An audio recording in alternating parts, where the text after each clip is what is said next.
Pessoal, boa noite a todos, tá? Bem-vindos a mais um evento aqui do Instituto IBPCM, Instituto Brasileiro de Pesquisa Multidisciplinar.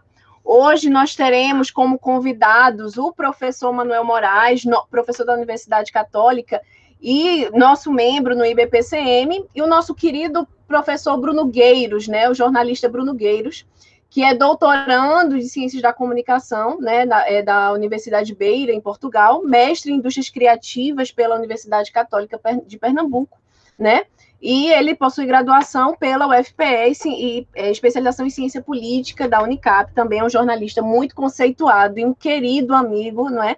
Um querido parceiro da gente em vários projetos, né? Hoje a gente tem como temática, pessoal, poder e desinformação, comunicação política na era da pós-verdade, né? O professor Bruno Gueiros vai trazer as principais perspectivas, ele tendo como principais pesquisas na área, não só, né, na parte de ciência política, mas principalmente em jornalismo. Vai ser uma pessoa que vai poder trazer um olhar muito específico sobre essas questões, não é? Então, eu já abro, sem mais delongas, aí para as considerações do professor Bruno Gueiros, e professor Manuel, se quiser fazer alguma consideração nesse momento inicial, não é? Nós vamos adentrar aqui, inicialmente o professor Bruno Gueiros vai fazer aí sua explanação, fique livre, professor, meia hora, 40 minutos, o quanto o senhor precisar, e aí eu e o professor Manuel vamos iniciar os debates. Eu só peço, pessoal, que mantenham os microfones desligados, né? E aí nós teremos um terceiro momento para perguntas, e aí abrir o debate para os convidados, tá? Então a gente aguarda esse terceiro momento para não intervir na explanação do professor Bruno, tá certo? Professor Bruno, seja bem-vindo e uma excelente palestra para todos vocês. Obrigado, boa noite a todos. Primeiro, é um prazer estar aqui, receber com muita alegria o convite, e até porque esse é um tema que faz parte do dia a dia de todo mundo, quem está na área da comunicação e também quem não está. Quando a gente lida todos os dias com as notícias que chegam até nós, com todas as informações sobre as atualizações aí da pandemia, ou da política. Então, quando a gente fala sobre isso, a gente está falando também sobre desinformação, a gente está falando sobre poder e a gente está falando também sobre fake news, né? Afinal de contas, ontem o Senado aprovou a PL das fake news, que está sendo muito contestada por algumas entidades que militam e atuam no campo da internet e dos direitos que tem a ver com a internet, e nada mais oportuno do que a gente discutir um pouquinho sobre isso. A minha pesquisa, ela gira em torno dos chamados social bots. Então, são os bots, aqueles robôs ou perfis automatizados que atuam em redes sociais digitais. E esses bots, eles têm vários formatos, vários tipos, atuam de diversas maneiras. E a minha pesquisa, ela gira em torno um pouquinho de analisar esses bots, não tanto pela perspectiva do impacto que eles trazem, que isso é uma questão que está sendo muito estudada, mas sim um pouquinho antes, né? Então, o que provoca ou o que influencia, que faz uma tecnologia como essa produzir ou gerar produtos tecnológicos como os robôs sociais, né? Então, o porquê desses robôs sociais estarem entre nós, da forma que estão, agindo como estão, e como é essa atuação deles, tendo em vista o agendamento do debate público. Então, tudo que nós discutimos hoje nas redes sociais, por exemplo, partem de uma pauta ou de uma agenda e nós não sabemos se é legítima. Pelo contrário, temos muitas evidências de que essa pauta e de que esses temas que estamos discutindo, eles não são fruto, de fato, da população mas muitos desses assuntos, ou muitas opiniões, muita informação é compartilhada a partir de atores não humanos, né? Então, os interesses e os poderes econômicos, eles estão achando formas de utilizar ferramentas, né, nas redes sociais, que é onde esse debate público hoje se dá de forma mais expandida, e então minha pesquisa observa um pouco esse fenômeno, né, e observa esses robôs sociais como um produto tecnológico que responde a um anseio, a um gap, né, uma lacuna da nossa sociedade. E que sociedade é essa que a gente vive, né? Então, eu parto muito desse olhar sobre a sociedade contemporânea que a gente vive nessa década,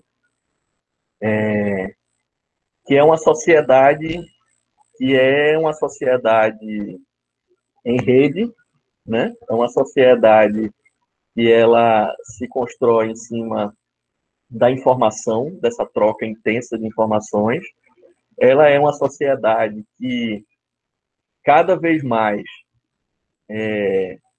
ela lida com a quantidade, um volume muito grande de dados, né, de informações. Todos os dias chegam informações até nós que nós não conseguimos processar, não conseguimos filtrar. Se nós vamos fazer uma pesquisa, essa pesquisa ela é terceirizada, né? Se nós vamos fazer uma busca na internet, é uma busca terceirizada. São os motores de busca do Google que fazem essa busca por nós.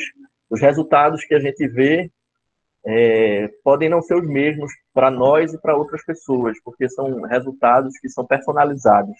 Então, essa hiperpersonalização é uma característica muito forte dessa contemporaneidade e desse tempo que a gente vive.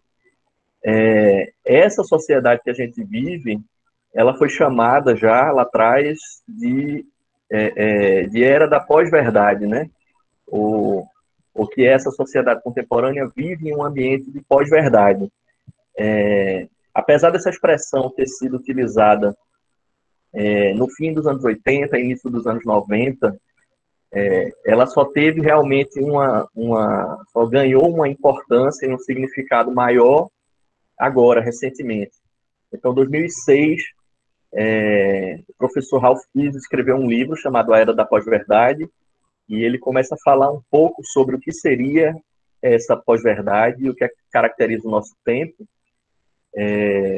Mas o professor Christian Dunker, ele considera que o batismo dessa pós-verdade não foi em 2006, lá quando o livro foi lançado, pelo Ralph Keyes, mas sim em 2016, quando temos eventos políticos de alcance global, né, como a eleição estadunidense, a eleição de Trump, e o referendo do Brexit, né, no Reino Unido, para a saída do Reino Unido da União Europeia. Então, é quando esse termo, pós-verdade, ele começa a ganhar um peso maior, né? O dicionário de Oxford elege como a palavra do ano, por estar sendo bastante utilizada lá em 2016, e a partir desse termo a gente pode pensar essa sociedade que a gente vive com algumas características que são bem fáceis de ser notadas no que a gente vive no dia a dia. Qual é a principal delas? É que as pessoas hoje, elas dão menos importância aos fatos e dão mais importância àquilo que elas creem, aquilo que faz parte da visão de mundo delas. Então, quando a informação chega até ela, não importa muito se aquela informação ela está baseada em fatos, né? Basta que aquela informação confirme ou esteja próximo daquele campo de visão que aquela pessoa tem, das crenças que aquela pessoa tem. E isso vai bastar para que aquela informação se torne válida para aquela pessoa. essa característica principal, somada a diversas outras características, né? Então, quando a gente tem, a partir dos anos 70, o fenômeno conhecido como compressão do espaço-tempo, e a internet vem para tornar isso ainda mais forte, né? Então, você tem uma quantidade enorme de informações percorrendo espaços muito distantes em tempo muito reduzido, né? E cada vez isso é mais rápido, né? Então, uma informação, vejam aqui, nós estamos numa videoconferência, eu estou no bairro das Graças, vocês estão possivelmente em bairros distantes do que eu estou, alguém pode estar em outro país, né? Pode estar do outro lado do mundo, e essa informação chega em fração de segundos para essa pessoa. Então, esse fenômeno do volume, da velocidade, da rapidez, somado ainda à questão da sobrecarga de informação a que todos nós estamos expostos, vai gerar o que o autor argentino chamado Néstor Canclini traz em dois aspectos. Um é a redução da nossa capacidade de reflexão diante desse cenário. E outro é a fragilização do nosso pensamento crítico, porque nós não conseguimos, diante de tantas informações e de tanta rapidez, lidar com esses dados e com essas informações. Nós não conseguimos processar isso. E a nossa capacidade de refletir a respeito do que está sendo colocado, de olhar com criticidade a tudo isso, ela é desfeita, porque nós não conseguimos, né? É tudo muito rápido e num volume muito grande para que a gente lide com isso. Então, acaba que nós terceirizamos, né, tudo isso para que outros sistemas, outros softwares, outras pessoas façam isso por nós. Então, nós ficamos à mercê dessas plataformas para que elas façam isso por nós, né? Ao mesmo tempo, essas plataformas elas atuam com uma lógica que priorizam a personalização desses dados que chegam. Ou seja, aquilo que eu vejo, o filtro que eu terceirizo para que o Google faça por mim, para que as plataformas de rede social façam por mim, para que as plataformas de compra façam por mim, tudo isso acaba me inserindo dentro de uma bolha. Por quê? Porque todas as informações que chegam até mim são aquelas informações que os algoritmos entendem que são mais adequadas a mim, que tem a ver com essa minha personalidade, que tem a ver com o que eu quero, com o que eu estou desejando comprar, que tem a ver com essa minha visão de mundo.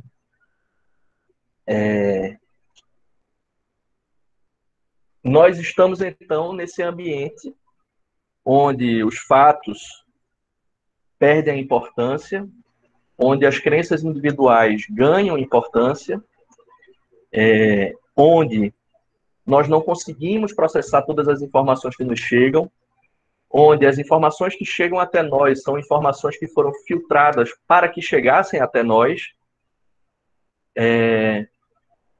E tudo isso forma um cenário perfeito, a tempestade perfeita,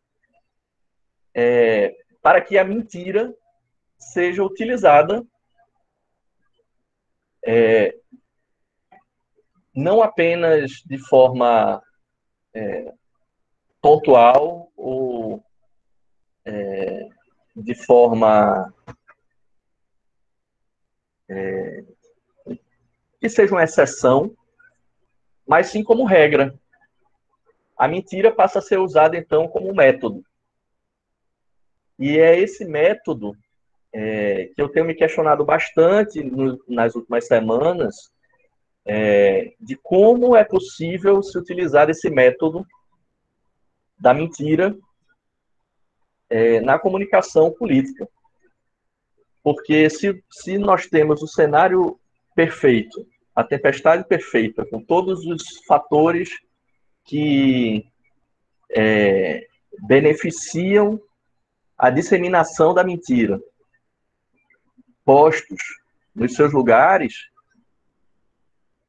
então nós estamos sujeitos a ações que nem imaginamos, assim como nós nem imaginamos que tudo que a busca que nós fazemos no Google seja hiperpersonalizada para nós, assim como nem imaginamos que qualquer site que nós vamos, qualquer lugar que nós vamos fora de casa, nossa geolocalização é também traçada por essas empresas e pelas grandes corporações.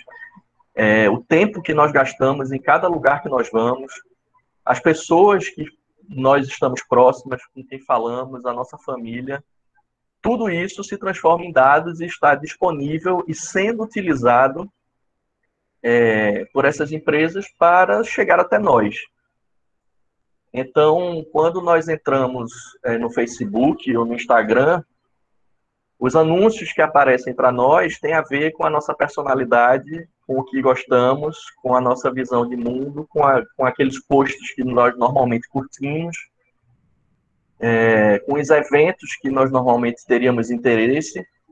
E tudo isso por quê? Porque ele está lá armazenando dados que formam essa nossa personalidade digital e que permite que as plataformas vendam isso. Por que as plataformas ganham tanto dinheiro?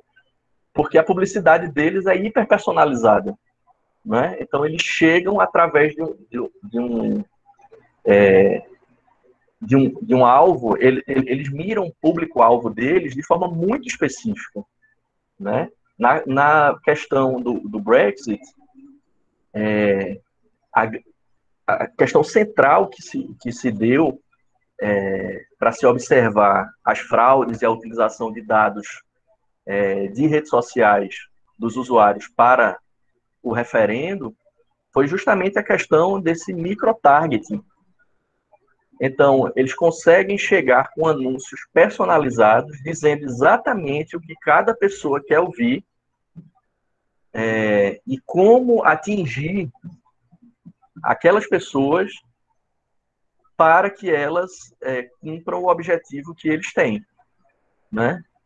Então, a campanha pela saída do Reino Unido da União Europeia, eles estima-se, né, que eles conseguiram arregimentar 3 milhões de pessoas que sequer votariam no referendo, mas que foram atingidas por essa publicidade direcionada e que, a partir disso, elas participaram e deram o resultado que já conhecemos.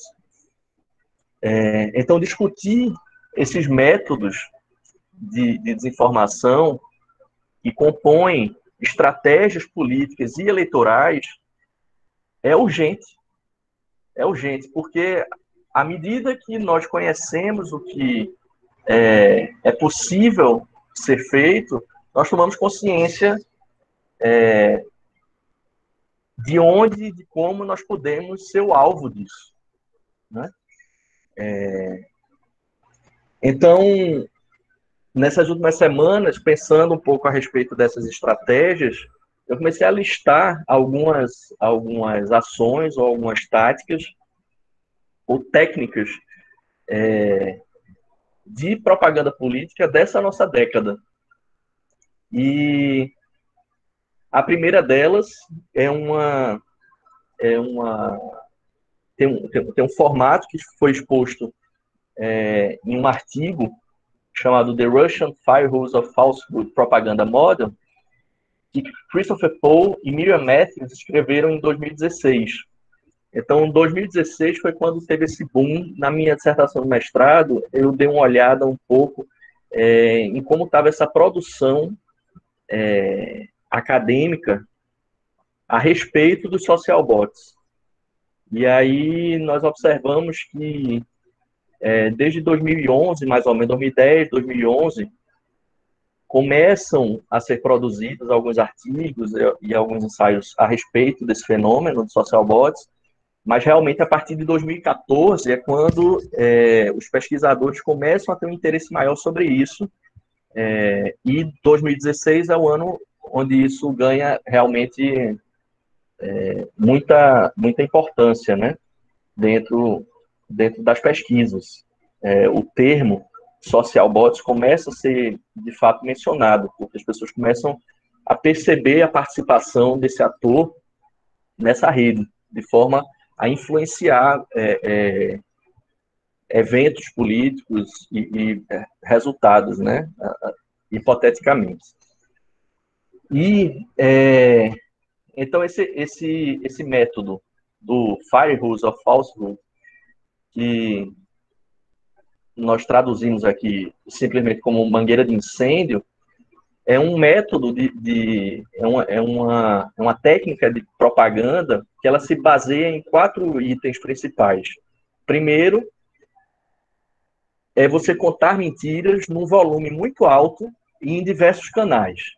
Então, essas mentiras são produzidas em larga escala e elas são distribuídas através desses canais, geralmente canais digitais. Ela é rápida, ela é contínua e repetitiva, então elas são responsivas a tudo que acontece, aos eventos. Os emissores dessas mentiras, eles não esperam nenhuma apuração, não há verificação de fatos, não há checagem nenhuma. Eles simplesmente disseminam interpretações dos eventos, né, para favorecer os seus objetivos. Uma terceira característica dessa mangueira de incêndio é que não há nenhum compromisso com a realidade objetiva. Então, as mentiras, normalmente, elas apelam para um sentido intuitivo. Então, é por isso que essas mentiras, elas precisam ter uma cara de notícia, né? Ela precisa ter um formato ali, ela precisa obedecer determinados padrões que deem cara de fato jornalístico, né? E daí as fake news.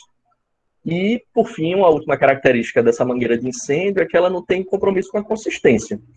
Então, ela sequer precisa estar ligada ao tema que está sendo discutido, né? Por quê? Porque você fica jogando a mentira no alto volume, em diversos canais, e se aquela mentira que foi dita, ela não é bem recebida, ou ela é exposta, né, como sendo uma mentira, ela é descartada e a próxima entra no jogo. Então, essa mangueira de incêndio, então, quando a gente vê pessoas que se utilizam dessa técnica, e aí a gente fica se perguntando, esse cara só fala mentira, né? Não é possível que todo dia ele vai contar uma mentira diferente. Então, a gente pode começar a se perguntar agora se isso não é uma técnica, né, que ele está usando para se comunicar. Porque isso já foi caracterizado como uma técnica de propaganda, efetivamente, né? Uma segunda técnica é a da Red Pill, ou da pílula vermelha. E aí a maior parte de vocês já deve ter visto o primeiro filme de Matrix, né? E aí tem aquela cena onde Morpheus oferece a Neo 2 pílulas, uma azul e uma vermelha, onde a azul significa que ele vai escolher continuar onde está, no mundo de ilusões e no mundo que está distante da realidade, e a pílula vermelha é a pílula que abre os olhos, né? Que dá liberdade e que dá o acesso à vida real. Essa técnica, ela importa muito para quem detém o poder, porque para quem detém o poder é importante se colocar como essa pessoa que oferece a pílula vermelha para as pessoas. Essa pessoa que oferece a pílula vermelha é um guia para que as pessoas abram os olhos e, de fato, se encontrem com a verdade. E uma coisa interessante é que essa pílula vermelha ela não precisa ser oferecida por ninguém que, de fato, tem autoridade. Porque essa autoridade ela é constituída simplesmente pelo fato da pessoa ter tomado a pílula. Então, quem tomou a pílula vermelha, em pouco tempo ela vai oferecer essa pílula a outros. Ela vai dizer, eu tive acesso, meus olhos foram abertos, eu conheço a verdade e você pode também conhecer. Então, isso explica um pouco, é claro que não explica tudo, mas explica um pouco o fato de pessoas que não têm conhecimento em determinadas áreas e não têm autoridade para falar sobre determinados assuntos, serem consideradas por muitos e pelos seus públicos e seguidores como alguém com mais capacidade para falar sobre aquilo do que, às vezes, uma pessoa que é altamente especializada naquele assunto e que teria todas as ferramentas para se comunicar a respeito daquele assunto. Né? Então, a gente vê pessoas que não têm formação alguma ou têm uma formação específica serem, na internet, no YouTube, nas redes sociais, especialistas em política, em economia, em sociologia, em filosofia, né? Por quê? Simplesmente porque eles viraram essa chave de significado que a pílula representa e, com isso, eles ganharam de um grupo de pessoas esse passe para assumir o papel de mestre, de alguém que conhece a realidade. Então, criar essas pílulas vermelhas é oferecer respostas, na maioria das vezes respostas simples, mas com aura de verdade redentora para questões que são extremamente complexas. Então, a gente pôde observar isso na última campanha eleitoral presidencial, e esse recurso continua a ser utilizado. Né? O ex-ministro da Educação, há pouco tempo, algumas semanas atrás, ofereceu literalmente a pílula vermelha no Twitter dele. Né? Ele colocou uma foto lá de Morpheus oferecendo as pílulas e oferecendo para os seguidores dele a pílula vermelha. Uma outra técnica de propaganda é o gaslighting. Gaslighting era o nome de uma peça de teatro em que o casal protagonista, o homem, ele queria fazer crer que a esposa era louca. E para isso ele manipulava a realidade, manipulava o discurso, ele mudava os cenários, mudava objetos, ele fazia o que fosse preciso para que a esposa tivesse a impressão, a percepção e finalmente a certeza de que ela estava louca. Então é uma forma de agressão psicológica que hoje está sendo utilizada como uma técnica de propaganda, não mais contra pessoas específicas somente, apesar de que ela ainda pode ser utilizada dessa forma, mas para a população em geral. É muito comum, e eu arrisco dizer que alguns de vocês que estão aqui já se perguntaram, eu acho que eu estou ficando louco, né, com isso que está acontecendo. Não é possível, eu acho que isso é coisa da minha cabeça. Não é possível que isso de fato seja real. Eu acho que deve ter algum problema comigo. Será que minha mente está bem? Então, isso não é mera coincidência, né? Porque nós somos alvo de técnicas de propaganda que se utilizam dessa agressão psicológica.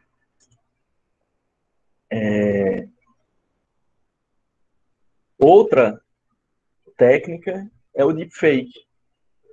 E o deepfake, ele se utiliza da manipulação em vídeos, de forma que ele utiliza técnicas de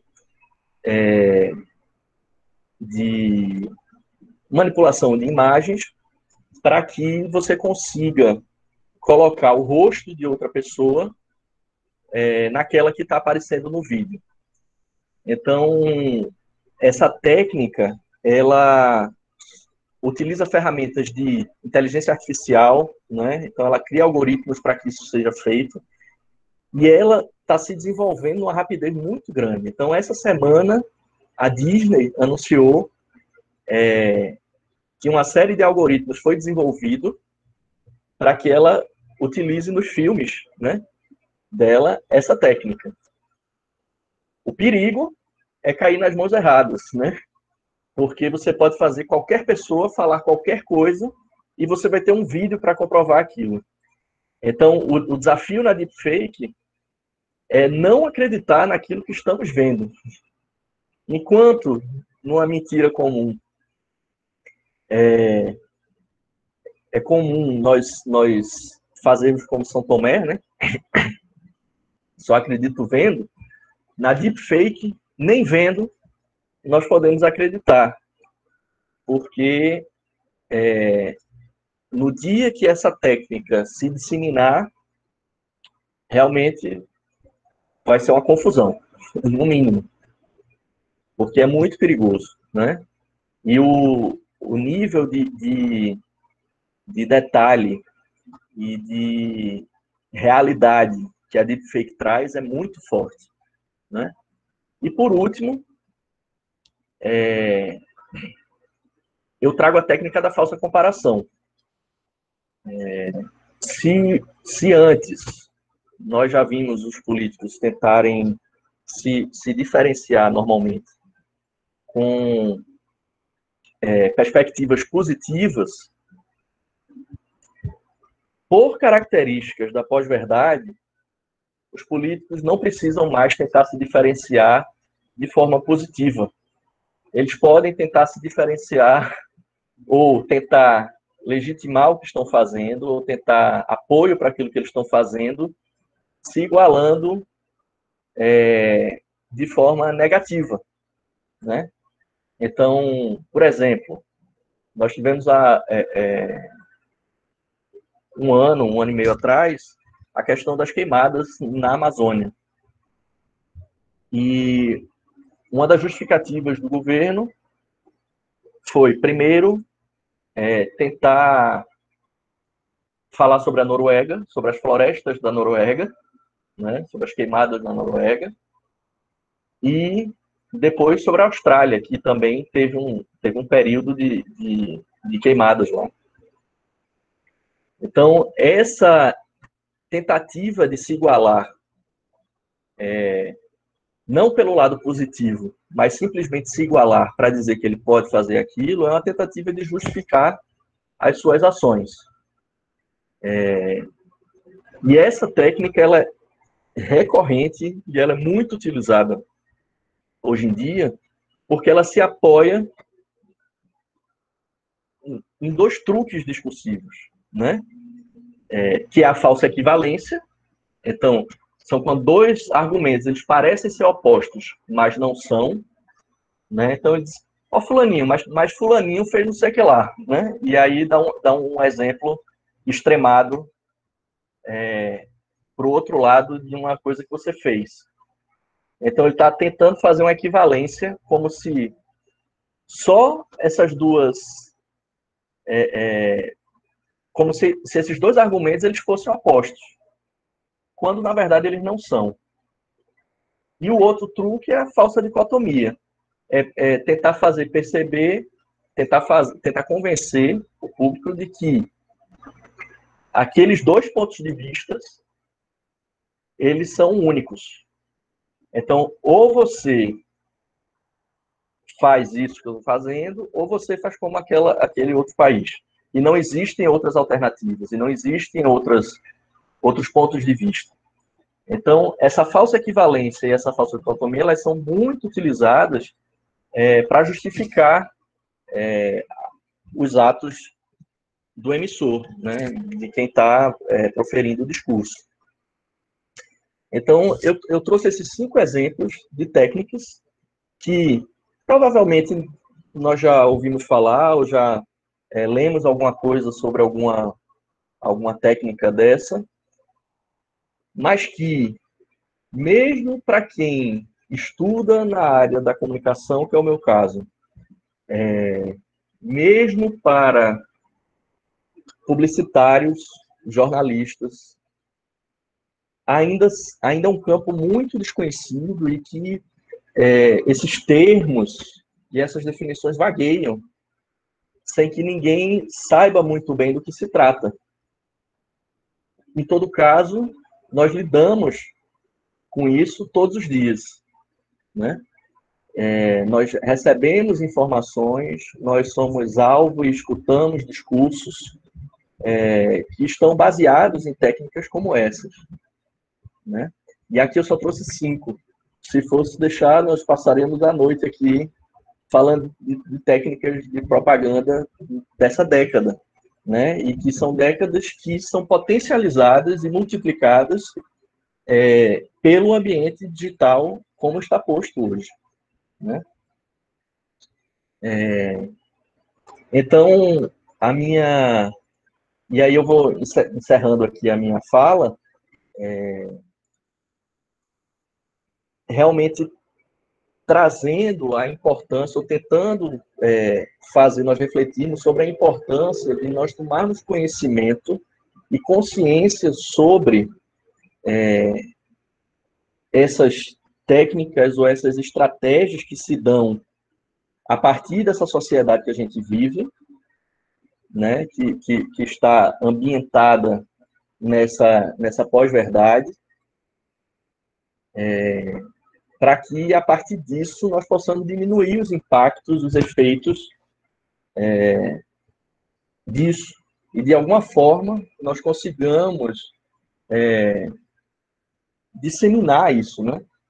Disseminar, porque a partir do momento que as pessoas começam a tomar conhecimento disso, as antenas ficam mais ligadas, né? Sobre o que está acontecendo. Quando você vê um discurso, quando você vê uma notícia, quando você recebe uma mensagem no WhatsApp, então tudo isso precisa estar ligado, porque a partir disso é que a gente pode começar a enfrentar, né, essa questão, porque a perspectiva é muito dura, né, de que estamos lidando com gigantes, né, da comunicação, estamos lidando com os poderes econômicos, né, que patrocinam esse tipo de iniciativa em escala global, né, num país a ponto de influenciar, de fraudar um resultado de uma eleição, por exemplo, e nós estamos no meio desse furacão, né? Então, o mínimo que a gente precisa fazer é tomar um pouco de consciência sobre o que é que está se passando, né? Sobre quais são as ferramentas que estão disponíveis para que as pessoas tentem nos atingir. Tá? Dessa forma, a gente tentar, pelo menos, desviar um pouco disso e, a partir daí, ter uma visão um pouco mais abrangente do que acontece no nosso mundo hoje. Então, é isso. Eu queria agradecer o espaço e voltar a palavra aí, professora.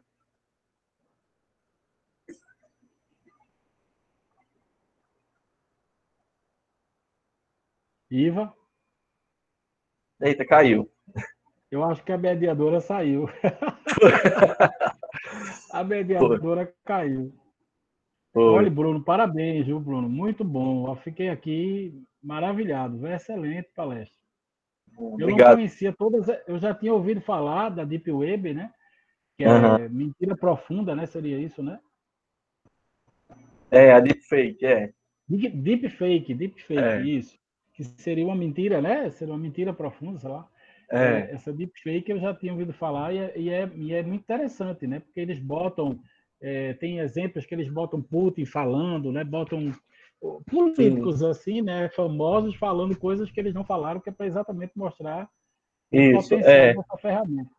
Aqui no Brasil tem um rapaz chamado Bruno Sartori, que ele faz muitas paródias políticas, mas ele é um cara que pelo menos aparenta ser muito consciente a respeito dos impactos que a ferramenta pode ter, e ele faz isso de maneira realmente cômica nos eventos políticos, né, do país. Até ajuda, né? Pois é. Até ajuda a chamar a atenção. Pessoal, a mediadora chegou. A mediadora caiu, minha gente. Eu não sei o que foi que aconteceu. A internet deu uma pequena falha. Infelizmente, a gente está sujeito a essas situações, né? Enfim, né? Tendo que se utilizar essas formas. Eu tentei substituir você, não sei se é a altura, mas tentei. Eu tenho certeza que eu nem precisava mais voltar, professor. Tenho certeza que o senhor brilhantemente seguiu, ninguém nem percebeu que eu caí. Bem, pessoal, peço desculpas, não quero atrapalhar. Eu acho que o Bruno estava, no momento que eu estava caindo, ele estava encerrando a fala, né? Não sei se o professor Manuel já tinha iniciado o debate, né? Não. Mas só para. Tá vendo? Assim, eu estava dando uma live mais cedo, direito à felicidade. Isso é direito à felicidade, né? Ter dois brilhantes professores desse e uma turma dessa me aguardando. Bem, pessoal, enfim, o professor Bruno ele estava encerrando sua explanação, né? Eu só tenho a agradecer, ele trouxe pontos extremamente importantes para a discussão, né? Principalmente no que tange a realidade que a gente vive hoje, ainda mais agravada com essa pandemia, quando a internet, quando os meios de comunicação virtual são a principal fonte de informação, né? Já era uma fonte extremamente importante, extremamente célere, e agora é praticamente a única forma de comunicação humana, porque está todo mundo isolado dentro de casa. Então, meio que o que a internet disser, não dá nem para perguntar ao vizinho, porque a gente está isolado, né? Então, realmente, no momento de pandemia, isso ainda se agrava ainda mais, né? Já estava difícil e aí ainda agrava essa preocupação e essa necessidade de responsabilidade com a informação, não é? E aí o professor ele trouxe pontos principais, né? A questão da robotização, dos bots ali, que é o social bots, que na verdade estão disseminando aquela informação, todas essas técnicas, né? Enfim, que algumas o professor foi falando, dizendo, eita, eu fui vítima dessa, semana passada eu fui vítima dessa, não é? Hoje em dia a gente não tem a liberdade de procurar um all-star no Google, que aí passa a semana sendo atazanada pela Converse, com todos os modelos, todas as cores, porque simplesmente a informação... Não precisa nem você digitar no Google, viu? Se você conversar muito sobre o All-Star, daqui a pouco vai aparecer anúncio para você. Inclusive, meu celular está aqui perto, pode ser que amanhã eu receba a promoção. Pois é.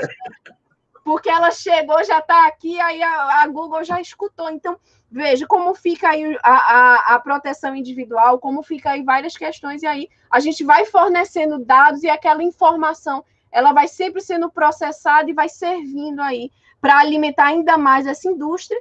E aí o professor, ele, como sempre, brilhantemente fecha ali com aquela discussão sobre as questões políticas, né? E aí, quando isso é trazido para a política, que vai entregar, vai eleger, vai dar as informações para a gente, para eleger X e Y, que vão ser os responsáveis por gerir a coisa pública e, enfim, interferir diretamente nas nossas vidas, aí que se agrava ainda mais a situação, né? Então, realmente são questões que precisam ser levantadas, são necessárias. Como o professor Bruno bem disse, essa partinha foi logo antes de eu cair. É importante que as pessoas tenham senso crítico, recebam as informações de que isso é técnica, de que isso é método. Isso aí a pessoa não está mentindo porque ele gosta de mentir, ele está mentindo porque isso é uma estratégia.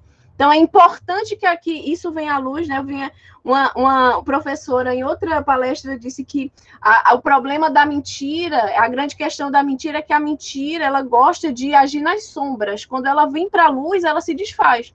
Então, é importante que a gente traga essas informações, essas discussões, para que a mentira ela venha à luz e que as pessoas elas possam, né, ter a informação de que tudo isso é método e que é importante ter um senso crítico, né?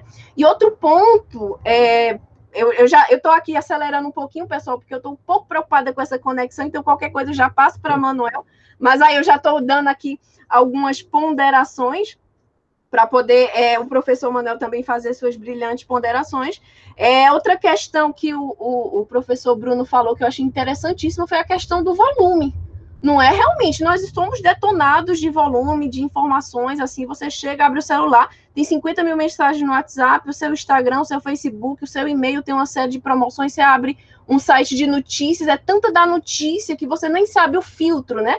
De repente a Amazônia está queimando, aí Grazi Massafera se divorciou, e depois já vem outra, e você não consegue mais processar nem o que é importante, porque está tudo tão disseminado ali no meio, é uma coisa que, cara, uma coisa me chamou muita atenção, acho que faz umas 3 semanas, nessas questões de ministro da Educação foge, ministro da Educação volta, tem outro ministro, o ministro mentiu, e no meio tinha uma informação de uma determinada ex-BBB que tinha traído o marido, e eu assim, o que é que uma informação tem, parece que é botado para desviar. Eu estava aqui procurando saber quem era o ministro, finalmente, de repente, a menina levou chifre, e eu assim, gente, qual é a relevância de uma discussão pela outra? Me parece que essa falta de filtro ainda agrava mais essas situações e processar, e principalmente essas novas gerações, a minha, a de vocês, e quem está chegando já vai nesse fluxo, e já não tem mais aquela condição de filtro. Então, acho que a traição do BBB e a troca de ministro tem a mesma relevância, estava tudo um do lado do outro, então nem filtra, não tem nem a possibilidade desse senso crítico. Então, de fato, professor, esses pontos principais, essa questão do volume, a questão dos métodos e como isso influencia, isso como um marketing também utilizado na política, são temas relevantíssimos, né? Eu já passo a palavra aqui ao professor, que vai fazer também suas ponderações. Não é uma banca de TCC, mas eu não tenho mais perguntas, né? E passo aqui a palavra ao professor Manuel. Iva, muito obrigado. Professora Maria Ivanúcia Maris, minha querida Iva, muito obrigado. Minha irmã, minha amiga, né, que eu sempre digo que não me chame de professor, porque por acaso eu tive o privilégio de ser professor dos dois, né, de Bruno e de Iva. Para mim foi um grande orgulho, foi um momento muito especial de nossas vidas, né? Gente, eu queria agradecer a presença de todas as pessoas. Eu estou vendo aqui pessoas incríveis, né, que eu admiro, inclusive, então eu estou super nervoso, quero confessar, diante das câmeras. Se algo falar que não combinei com os russos, por favor, se manifestem, corrijam, né? E vamos em frente. Eu queria começar dizendo a vocês que há um grande pensador da história e que eu gosto muito, na verdade, é Walter Benjamin. E Walter Benjamin, num texto da década de 40, 30, 40, ele escreve para os estudantes, né? E nesse texto ficou clássica a frase quando ele diz que escrever sobre a cultura, escrever sobre a história, é escrever sobre a barbárie, né? O Brasil é meu, Simone, obrigado. Então vejam, escrever sobre a história, escrever sobre a cultura, é escrever sobre a barbárie. Essa frase de Walter Benjamin é porque ele inaugura, ele traz um pensamento na história que é o chamado pensamento do materialismo dialético. E o pensamento do materialismo dialético, ou seja, uma visão que tenta escrever a história não a partir dos poderosos, não a partir da narrativa do Estado, não é? Mas a partir de fatos, a partir da dialética, nos impõe uma primeira constatação que talvez alguns aqui vão ficar um pouco assustados quando eu disser. Não há verdade. Muito menos uma pós-verdade. Filosoficamente, é impossível chegarmos à ideia de verdade. Porque a verdade, nessa perspectiva dialética, ela é... Está baixo? A verdade, nessa perspectiva dialética, ela é uma construção de classe. Ela é uma construção de maioria ou minoria, de quem tem e de quem não tem, e de onde você está na construção do texto da história. Então, a história sempre foi uma disputa de narrativas, não é? Não existe. Eu citava, Simone, no início, eu falava do Walter Benjamin, do texto que ele escreveu para os estudantes da década de 30 e 40, onde ele diz que escrever sobre a cultura é escrever sobre a barbárie. Então, ele inaugura um pensamento dialético, Simone, não é? Inaugura um pensamento em que a história deve ser escrita, não é que deve, veja, é uma escola do pensamento, não é? Não é que deve, a questão não é se deve ou não deve, é uma escolha que o intelectual faz de como é que ele constrói o seu argumento, não é? Como é que ele escreve, qual o método. E é muito importante lembrarmos que o mundo, desde que a história se constituiu através da história, né, da escrita, essa disputa de narrativas sempre existiu, não é? E evidentemente que nós não vamos aqui fazer uma análise ad eterno, né, sobre o fenômeno da verdade e da pós-verdade, e muito mais ainda sobre o fenômeno do fake news. Mas eu queria lembrar que esse pensamento, essa análise mais sociológica sobre o fenômeno da comunicação, ganhou muita força depois da Segunda Guerra Mundial. E porque, depois da Segunda Guerra Mundial, grandes pensadores que tinham sido exilados da Alemanha, Adorno, Horkheim, não é? Voltam para a Alemanha e criam uma escola do pensamento crítico, não é? Que nós chamamos de Escola de Frankfurt. E quando eles começam a estudar o fenômeno do nazismo, eles estavam tentando entender, vejam só, como a sociedade alemã, que tinha vivido no século XIX, não é, a consolidação do marco constitucional de Weimar, que era uma constituição que tinha garantias fundamentais, que tinha, não é, separação de poderes, um tribunal constitucional ativo, uma teoria política importante, né, na Alemanha, Carl Schmitt por um lado, Hegel do outro, enfim, existia todo um contexto, né, de discussão nessa Alemanha do século XIX, que buscava tentar impedir que houvesse aquilo que aconteceu e que todos nós sabemos que foi o nazismo.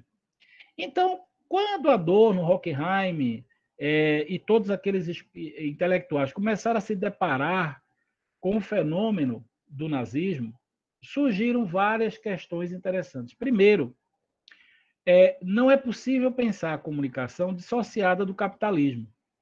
E para eles começaram a entender que o capitalismo ele coisifica, não é?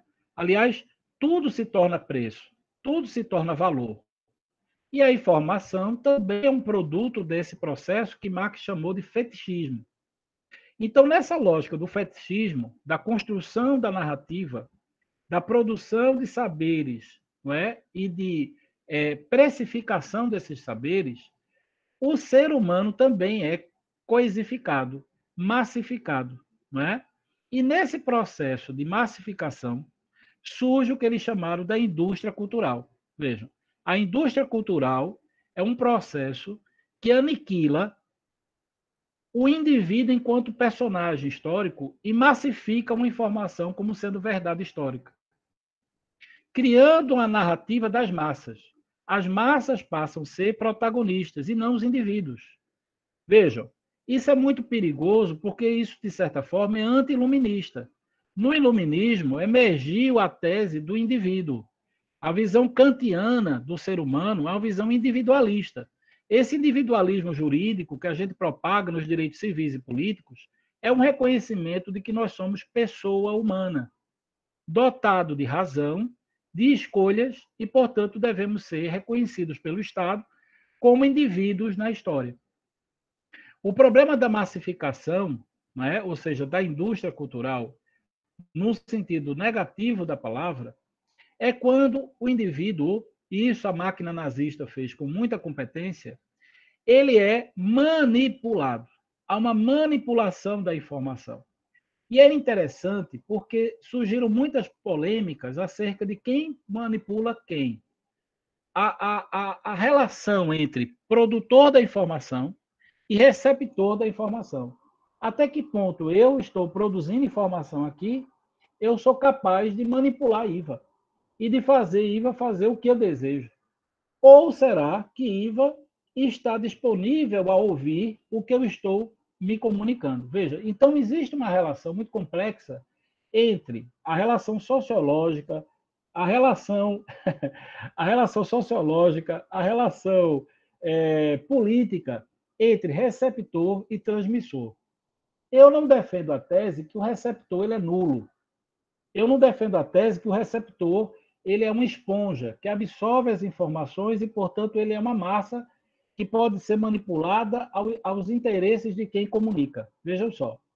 Mas eu só posso acreditar, eu só posso dizer que isso não é verdadeiro porque eu sou Paulo Freireano. eu acredito na educação, eu acredito na formação, eu acredito na cultura, na capacidade dos indivíduos de lerem o contexto. Se eu não tiver capacidade, eu não tiver crença na educação, se eu acreditar que os indivíduos são mera massa, não é, que pode ser manipulada pelo interesse, não é, de quem quer que seja, inclusive do Estado, eu vou esvaziar esses indivíduos do direito à educação. Porque o direito da educação, o direito à educação, é um direito estratégico para os direitos humanos. Vejam, não é um direito tático, é um direito estratégico. Se eu não tiver educação, se eu não tiver formação, se eu não tiver cultura, se eu não tiver criticidade na sociedade, eu posso produzir um processo de massificação, de coisificação e, evidentemente, de manipulação das massas. Porque as pessoas são suscetíveis, vejam. Há uma relação de carência, há uma relação de desejo por uma verdade, né? E essa verdade que responde, em tese, às lacunas do meu coração, do meu sentimento, da minha angústia, não é? E que é produzido, na verdade, pelo capitalismo.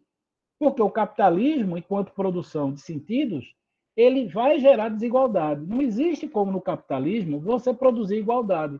Não é da essência do capitalismo a igualdade. A essência do capitalismo é a desigualdade. Então, na medida em que o capitalismo produz desigualdade, ele precisa produzir uma narrativa ideológica de que o indivíduo se sinta bem sendo explorado. Não é? Na verdade, Marx escreveu isso em 18 de Brumário, quando houve a mudança, não é, da Revolução Francesa, e as pessoas disseram: pronto, nós somos agora cidadãos. E Marx dizia: não, vocês agora são servos. Vocês deixaram de ser escravos, né, servos e vão ser agora operários, né, do capital. Então, essa consciência de classe, essa consciência do lugar que você tem na história, é um grande desafio dialético, porque, na verdade, impõe aos seres humanos perceber que eles estão inseridos em um processo de produção de significados e de significantes. E isso não é fácil para os indivíduos. Não é fácil chegar para uma pessoa e dizer: olha, você nunca será milionário. Porque o projeto de uma sociedade como a nossa é dizer: você um dia será milionário. Você um dia será um homem muito rico. Aí você tem vários escapes. A loteria esportiva, né? A possibilidade de fazer algum tipo de repente, de ser eleito deputado federal, né? De repente, de ser vereador, agora nas eleições. Alguém deve dizer: olha, se candidata a vereador, que você vai ficar rico. A quantidade de pessoas que se candidatam a vereador, a deputado, mas que não têm nenhuma experiência política, mas eles têm uma ideia de que o fato de serem candidatos, eles serão eleitos, e se eleitos forem, vão mudar de vida, vão se tornar ricos, vão se tornar prósperos, vão ter um motorista, vão ter um gabinete, vão poder falar no parlamento coisas sem sentido, porque eles veem isso nos políticos, então eles acham: olha, isso é uma grande oportunidade de ascensão social. Então, eu estou dizendo tudo isso porque, no contexto do nazismo, houve uma grande promessa para a sociedade alemã. Qual era a promessa? Ora, se matarmos os judeus, os ciganos, os homossexuais, né, nós podemos ter uma sociedade ariana. E é interessante que o nazismo, enquanto indústria de informação, comandado por um agente do Estado, né, um nazista, um membro do partido nazista chamado Goebbels, e Goebbels ele começou a produzir uma Hollywood alemã. Não sei se vocês sabem disso, mas eles chegaram a ter uma Hollywood alemã, produção de filmes alemães baseados e organizados pelos nazistas. O primeiro filme que eles produziram era, no meio do filme, era um filme medieval, e nesse filme medieval, os senhores da Alemanha, né, um filme baseado na história da Alemanha, esses senhores feudais eram pessoas muito justas, éticas, muito corretas, e existiam pessoas corruptas no meio do feudalismo. Na história feudal, é uma história da Idade Média, e essa história tenta mostrar os judeus como se fossem pessoas assassinas, pessoas mesquinhas, pessoas que estavam ali trapaceando contra os bons alemães, senhores feudais, e que algumas coisas aconteciam no filme em função dessa figura, digamos assim, trapaceira, que eram os judeus. E o interessante é que, no meio do filme, eles associavam os judeus a ratos. e apareciam cenas do filme com muitos ratos andando na cena. Isso causou um mal-estar enorme na Alemanha. O filme foi um fracasso, um desastre. Então, Goebbels e sua equipe começou a estudar por que aquele filme não tinha sido um sucesso. Ora, tinha tudo para mostrar, associar os judeus a ratos. Mas eles descobriram uma coisa incrível. Veja só, se eles associassem ou levassem para o cinema imagens repugnantes, olha só, as pessoas iam repugnar o filme. Né? Porque rato é uma coisa que eu mesmo não gosto. Imagine no tela de cinema, eu saio do cinema na hora. Não é? Veja, então, a ideia, eles começaram a sofisticar a ideia. Não vamos mostrar a coisa como sendo ruim. Gente, eles chegaram a fazer uma produção, uma superprodução alemã, que era um Titanic alemão. E esse Titanic alemão, eles chegaram a fazer produções. Essa coisa não deu certo, acabou que o filme não foi, porque já foi no final da guerra e tudo. Mas eles começaram a sofisticar os filmes e perceberam que era melhor fazer a troca do personagem. Em vez de mostrar os judeus como ratos, mostrar as virtudes dos arianos. E foi assim que eles fizeram nesse filme, essa versão Titanic nazista, onde o capitão do navio, todos os personagens em tese são trocados, mas o personagem do navio, veja só, do Titanic, o principal personagem é um capitão alemão que salva todo mundo. Não é? É um protagonista, é um herói incrível. Então, foi exatamente a propaganda nazista que passou a ser estudado por esses grandes intelectuais. Não é? E uma dessas pessoas que a gente não pode deixar de falar é Hannah Arendt. Não é? Quando Hannah Arendt fala da banalidade do mal. Ora, o que é a banalidade do mal? A banalidade do mal, em Hannah Arendt, no livro clássico chamado A Condição Humana, nada mais é do que identificar como o indivíduo inserido nessa engrenagem, não é, do Estado, da ideologia, ele passa a atuar dentro dessa engrenagem sem perceber que ele está praticando, digamos assim, atos indignos, ele não se insurge contra as ordens nazistas, ao contrário, ele passa a contribuir com o fenômeno do genocídio, que foi o caso de Eichmann, né? O famoso depoimento, inclusive, de Eichmann em Jerusalém, quando ela estuda todos aqueles depoimentos, ela vai, claro, se tornar uma pessoa malquista entre os judeus, porque ela vai mostrar no livro Eichmann em Jerusalém que Eichmann não era uma pessoa má. Vejam só, não era um monstro. Eichmann era uma pessoa igual a qualquer um de nós. Vejam, eu acho que quando ela disse isso, ela pensou que as pessoas iam reagir de forma negativa no sentido da gravidade do que ela dizia. Mas ela não foi compreendida, porque as pessoas queriam, na verdade, a crucificação de Eichmann. E o que ela estava tentando dizer tão somente é que qualquer pessoa no lugar de Eichmann, ou outras pessoas no lugar de Eichmann, fariam as mesmas escolhas que Eichmann fez. As escolhas que Eichmann fez foram escolhas racionais, foram escolhas da burocracia do Estado alemão, que poderia ser feito muito bem uma substituição para o Estado brasileiro, não é?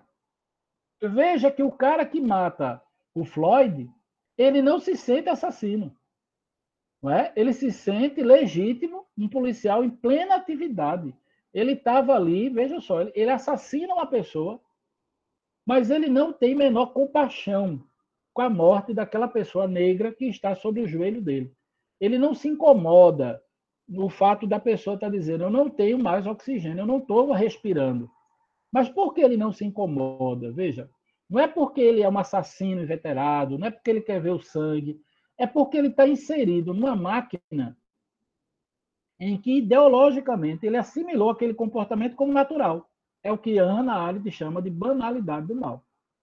Então, para terminar, o problema da fake news no Brasil, e aí vou terminando, é muito antigo. Né? Eu vou começar em Pernambuco, quando o conde Maurício de Nassau chamou a elite pernambucana para ver o boi voar. Vocês já ouviram falar dessa história? Essa história é antiga. E vocês sabem que eu pensava que era mentira. Eu disse: não, isso não aconteceu, não. Eu me lembro de um gibi que tinha quando era na escola, que contava a história de Pernambuco, E contava. E quando eu cresci, eu comecei a ficar curioso. Esse negócio aconteceu mesmo. E não é que aconteceu. O homem inventou uma mentira. Disse que o boi. Pois é, Paulo. Disse que o boi ia voar para arrecadar tributos para fazer a ponta Boa Vista.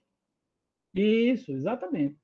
Então, observe que a primeira mentira em Pernambuco foi feita pelos colonizadores. Aliás, os colonizadores mentiram o tempo todo. Eles chegaram aqui dizendo que eles eram uma raça superior.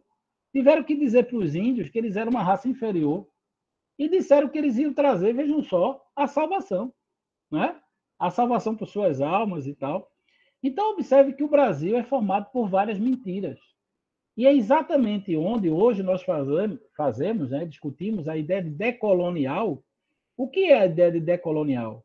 A ideia de decolonial é a resistência contra uma narrativa que algumas pessoas ainda acreditam de que os portugueses eram uma raça superior aos índios e aos negros. Gente, nós passamos 300 anos sob escravidão. Existe fake news maior do que a escravidão? Como é que você legitima? Só existe a legitimidade jurídica da escravidão porque existia uma verdade filosófica, que era a ideia de que brancos eram superiores a negros, que negros não tinham alma, e assim por diante. Né? Mas chegamos na República. Aí eu pergunto, e o fake news é novo? Não. Getúlio Vargas, gente, cancelou a Constituição de 34, estabeleceu a ditadura do Estado Novo em 37, baseado em uma mentira, que era o Plano Cohen. Ele dizia que existia conseguiu informações de um grande plano de desestabilização do Brasil, e a partir daí foi feita a polaca, a Constituição de 37, copiada do modelo autoritário. Então, se você pensar do ponto de vista da ciência política, Getúlio Vargas é um grande promotor de fake news. Aliás, derrubou uma Constituição democraticamente constituída para impor ao Brasil uma Constituição de 37, que foi uma Constituição autoritária. Né? Olha só, aí começa a ditadura do Estado Novo. E a ditadura do Estado Novo, ela foi terrível. Ela foi tão autoritária, ela foi tão destrutiva contra a cidadania quanto a ditadura de 64. Não é à toa que quando foram construídas as comissões da verdade, olha que coisa interessante, eu fui de uma, viu? Comissão da Verdade. Quando foram constituídas as comissões da verdade, nós tínhamos como mandato 45 a 88. E por que a ideia de 45? Né? Porque vinha lá a cassação do PCB. E a cassação do PCB é em função também de outra mentira. Então, na verdade, se você for ver a história política do Brasil, ela está permeada por mentiras. Aliás, o golpe de 64 é todo fundamentado. Pois é, o golpe de 64 é todo fundamentado na ideia de que nós iríamos, e aí eu vou concluindo, virar um país comunista. E de que os movimentos sociais estavam armados, e existiria uma resistência terrível. E nada disso é verdade. Basta você estudar a história do Brasil, que você sabe. Estudar, ler. Se você ler os relatórios das comissões da verdade, você vai ver claramente que não havia possibilidade de uma revolução comunista no Brasil. Tanto que o golpe se deu, os militares passaram 21 anos, e eu não tenho notícia de que houve um levante armado. O que existiam eram grupos que lutaram pela democracia, mas eram grupos extremamente pequenos. Né? O porte em Pernambuco tinha 20 pessoas. No Brasil inteiro tinha no máximo 30, 40 pessoas. Né? Claro que tinham movimentos importantes, AP, PCBR, enfim, mas não é o tema nosso aqui. Então, para concluir, nós chegarmos agora na nossa contemporaneidade, o que Bruno muito bem falou é o fenômeno que nós estamos analisando, que está lá na Cambridge Analytica.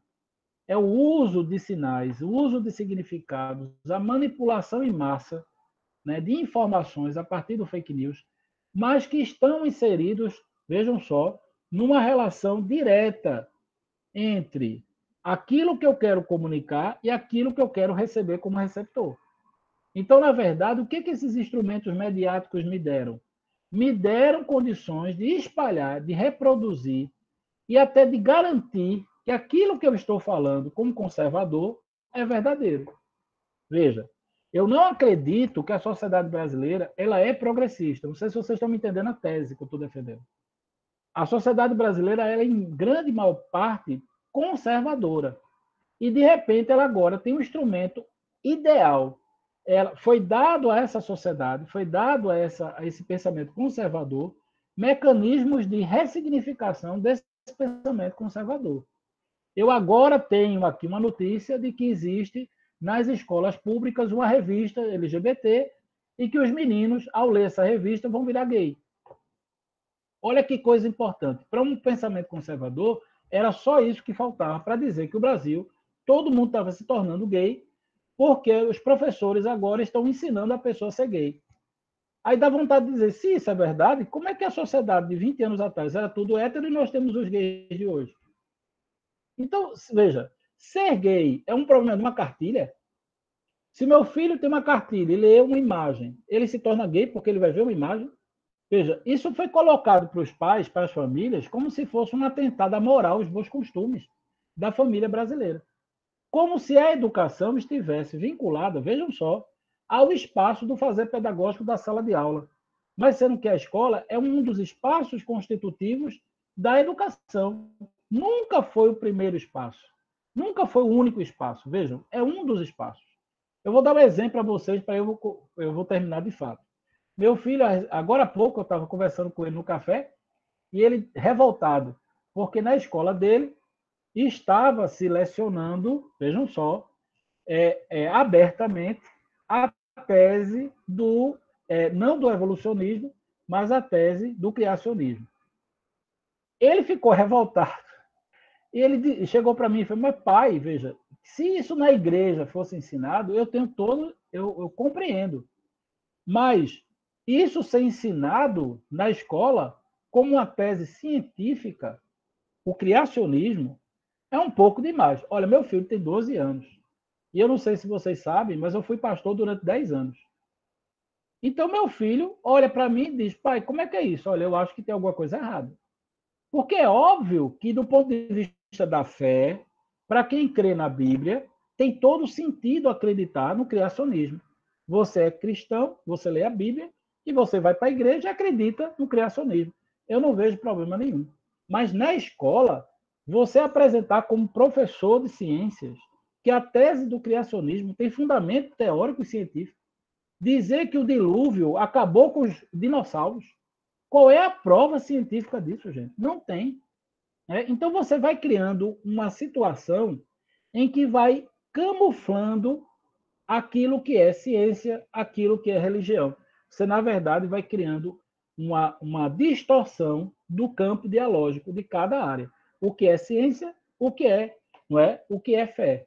Eu acho que, enquanto fé, eu sou uma pessoa que acredita na Bíblia, acredito em Deus, sigo os meus ensinamentos teológicos, mas jamais eu posso imaginar que a narrativa da criação, aliás, a narrativa da criação é uma grande poesia.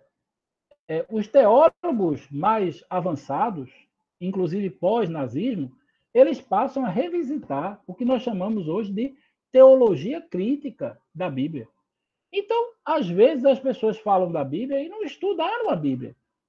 Ou você acha realmente que o mundo foi feito em 7 dias? Mesmo para um crente, isso é difícil de acreditar. O homem veio do barro. Isso é uma imagem importante da narrativa que constrói um sentido dentro da Bíblia. Mas isso não é, vamos dizer assim, o que de fato aconteceu. Ou Deus tem um dedo, ou Deus fez os 10 mandamentos. Veja, não tem sentido acreditar que Deus saiu do céu, foi lá, baixou e chegou para Moisés e disse, me dá um pedaço de pedra, eu vou escrever 10 mandamentos. E só fez ali, não fez mais nunca na história. Então é óbvio que Deus não fez os 10 mandamentos. Para algumas pessoas aqui pode ser uma coisa terrível. Para mim, que fui teólogo, assim, estudei no seminário, né, eu não vejo problema nenhum nisso. Isso não diminui a minha fé, só aumenta a minha compreensão racional sobre o que é a fé. Agora, eu não posso chegar numa escola, veja, e dizer como verdade científica que o mundo foi feito em 7 dias. Isso não é uma verdade científica, isso é uma verdade teológica, para quem crê nisso, para quem busca a fé na Bíblia. E se você for shintoísta? E se você for de uma outra religião? E se você for ateu? Aí nós temos um problema muito sério, porque a escola é laica. Então, se a escola é laica, ela não pode ter uma confessão, ela não pode ter uma fé, né? Ela não pode ser confessional. Então, vejam, Aí o que é que Adorno, Horkheim, o que é que essas pessoas chegam à conclusão? A chamada mínima moralia. O que é a mínima moralia? É que para uma sociedade ser democrática, ela não pode, vejam só, o Estado não pode estar associado a uma ética religiosa. O Estado precisa estar associado, se ele é um Estado democrático de direito, a princípios constitucionais.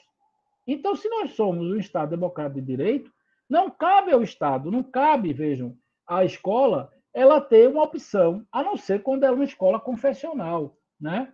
A mesma coisa a televisão, a mesma coisa os meios de produção, a mesma coisa a mídia.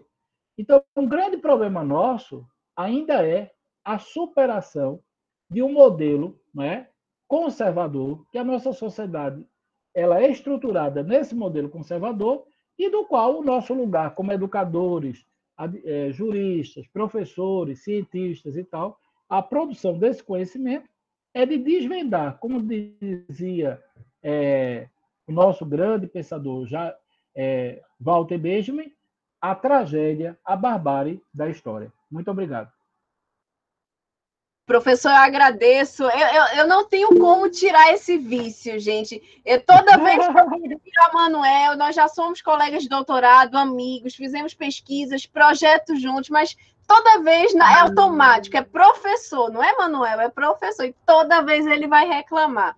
Bem, Manuel, eu só tenho a lhe dizer que no início, logo no início da sua fala, você disse que não sabia se estaria à altura, e quando eu vejo você chega e nos brinda com essa analogia tão bem colocada, essa análise tão profunda que permeou não apenas os campos da ciência política e até da comunicação, mas foi para a filosofia, foi para a história. Então, só tenho a agradecer essa sua contribuição, né? E outra coisa, eu percebi na sua fala muita conexão com as falas do professor Bruno, principalmente na relação que tem em empurrar o cenário, né? Aquela ideia que o Bruno falou entre as metodologias, os mecanismos que são utilizados, esses métodos de impregnar uma mentira, e quando você coloca ali, o cenário foi colocado, de repente, determinado ator, qualquer pessoa no lugar daquele ator faria a mesma coisa. Isso é uma forma de banalizar o mal, e aquele cenário, ele é perpetuado, e qualquer pessoa que fosse colocada naquele cenário faria a mesma coisa. Então, isso aí já é um mecanismo muito parecido com aquele terceiro ponto que Bruno falou, e eu não sei se eu estou fazendo analogia muito, enfim, díspare, de empurrar o cenário mesmo. Me lembrei muito daquele ponto. E aí, professor, não quero me alongar muito, mas assim, seus comentários, eles nos brindaram aqui com analogias. Eu mesmo estou aqui, anotei cada coisa, que eu acho que vai sair um artigo de cada ponto, né?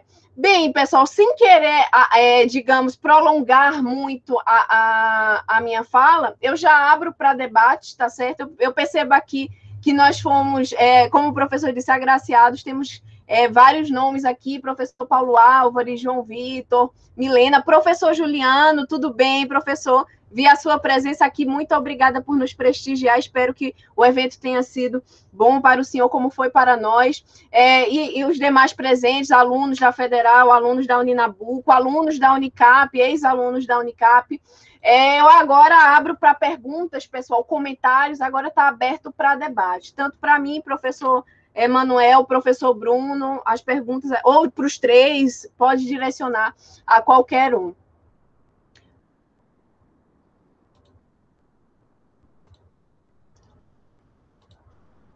Perguntas, pessoal? Desabafos, né? Oi, Maria. Nara, posso falar? Claro, querida. Primeiro eu vou pedir desculpa porque estou com a câmera desligada, mas aqui eu estou em Porto e minha internet aqui não é muito legal. E aí eu acho que desse jeito fica... não trava. Mas, assim, eu gostei muito. Bruno me deu uma aula que anotei muita coisa. Eu pensando nessa questão da proteção de dados, proteção de dados pessoal, eu estava pensando no seguinte, né? Eu vi, há uns meses atrás, que o governador de São Paulo, Dória, né, ele entrou em contato com as empresas telefônicas, pedindo para que essas empresas, né, entregassem alguns dados, e esses dados seriam usados, esses dados pessoais seriam usados para o controle da pandemia, né? No caso, um interesse maior da saúde coletiva, né? E aí essas empresas, elas dizem que entregam esses dados de forma anonimizados, né? Os dados são anonimizados, são entregues de forma anônima, digamos assim. E aí eu pergunto, né? A gente não tem uma lei de proteção de dados, uma lei geral de proteção de dados ainda em vigor. Eu pergunto para os professores, tanto para Bruno, tanto para Manuel, o que é que vocês acham sobre isso? Porque eu fico pensando, as empresas de telefonia dizem que entregam esses dados de forma anônima, mas até que ponto isso está sendo realmente feito, né? Tendo em vista que a gente não tem uma lei geral de proteção de dados que garanta transparência no processamento de dados. E é isso que eu queria saber, o que é que vocês acham sobre isso? Obrigada e parabéns pela exposição, Bruno e queridíssimo professor Manuel. Obrigado, Nara. Nada. Olha, sobre esse assunto, hoje não há garantia nenhuma e nem transparência para a gente saber o que está acontecendo, né? Não precisa ir em São Paulo. Aqui, devido à pandemia também, tem uma empresa que ela passa os dados dos cidadãos sobre a geolocalização, né? Para saber como é que está o isolamento, né? O isolamento social. E esses dados são dados de milhares, milhões de pessoas que estão sendo passados para o Estado e nós não temos nenhuma informação sobre isso, né? Como esses dados são passados, se realmente os dados são anônimos, enfim, qual o detalhamento desses dados que são informados. E aí nós temos o Marco Civil, que é um primeiro passo nesse sentido, e está em tramitação no Congresso a PL das fake news, né? E que essa questão, inclusive, é um dos grandes problemas do que está sendo discutido lá. Aparentemente, o Congresso quer aprovar logo isso, né? A toque de caixa, não sei até que ponto a coincidência com as eleições desse ano, a pressão da sociedade para que as instituições respondam à questão das fake news, né? Tomem alguma atitude e aí o Congresso está buscando responder rapidamente a isso.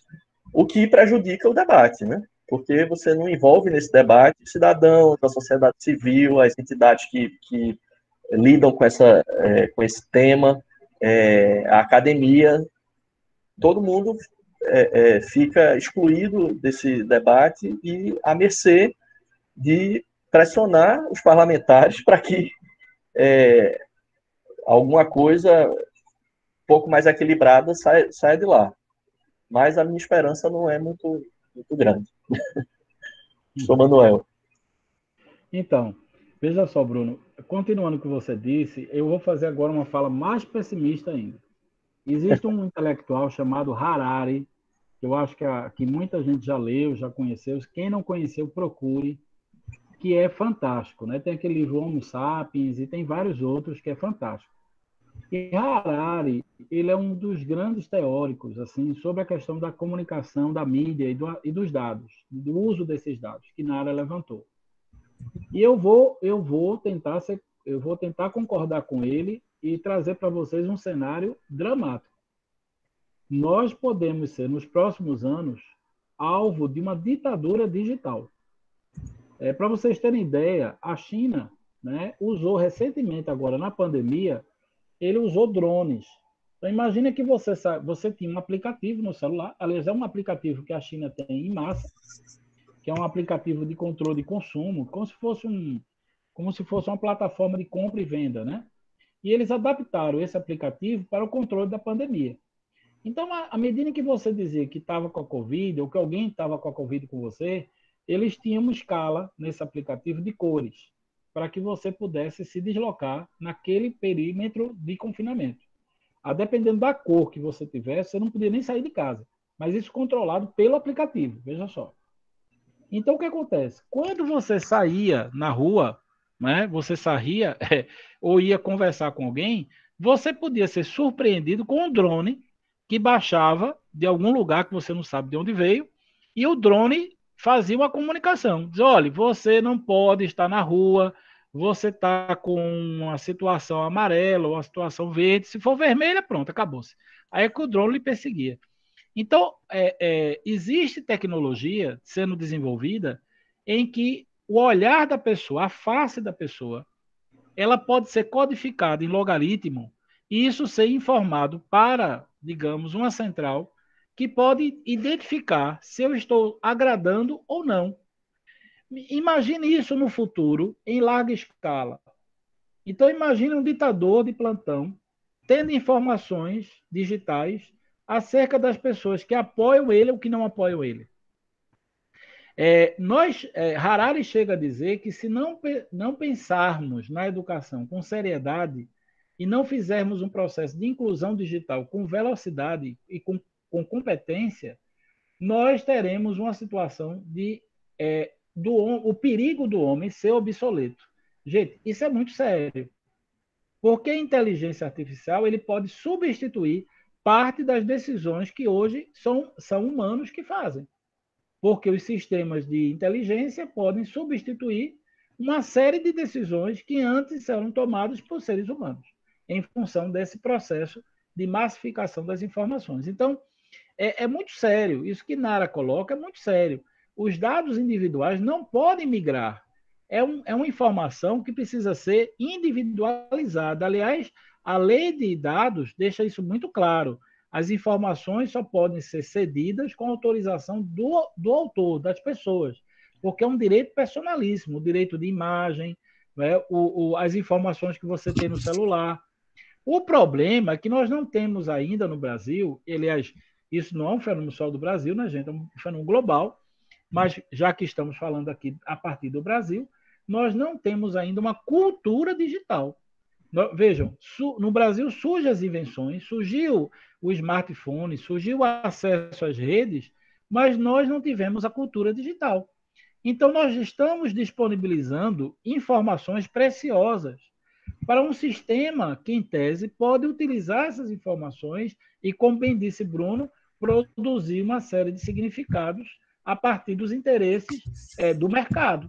E, como eu dizia, a Escola de Frankfurt é assim que funciona no capitalismo a informação. A informação vira produto, a informação vira preço, a informação vira mercado, não é?